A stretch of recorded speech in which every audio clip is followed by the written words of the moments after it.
Hello అండి. ఇప్పుడు నేను సింపుల్‌గా ఇంట్లోనే ఈజీగా చేసుకునే కోకోనట్ ఆయిల్‌ని చూపిస్తాను చూడండి. ఎందుకంటే శ్రావణ మాసంలో ప్రతి ఒక్కరి ఇంట్లో కోకోనట్స్ ఉంటాయి.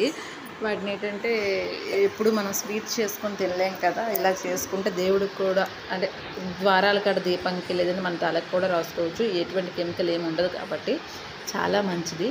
సో, ఏం లేదండి, నేను చూపించే విధంగా కొబ్బరికాయ ముక్కలను కట్ చేసుకోవాలి. వాటిని మిక్సీలో వేసి మనం కొబ్బరి కూర అంటారు కదా! అలా చేసుకోవాలి. దాని తర్వాత ఒక హాఫ్ గ్లాస్ వాటర్ వేసేసి మళ్ళీ ఒకసారి మిక్సీ ఒక 5 మినిట్స్ అలా తిప్పాక అప్పుడు వాటిని క్లాత్లో వేసి దాన్ని అదే వాటర్ అంతా తీసేసుకోవాలి. అదే కొబ్బరి పాలని తీసుకొని దాన్ని ఒక 3-4 అవర్స్ పాటు డీప్ ఫ్రిడ్జ్లో పెట్టేసుకోవాలి. అలా పెట్టేసుకుంటే మిల్కీ అదే వాటర్ అంతా కిందకి వెళ్ళిపోయి పైకి ఒక లేయర్గా వస్తుంది. దాన్ని తీసుకొని మనం కళాయిలో వేసుకొని మరగబెట్టేసుకోవడమేని.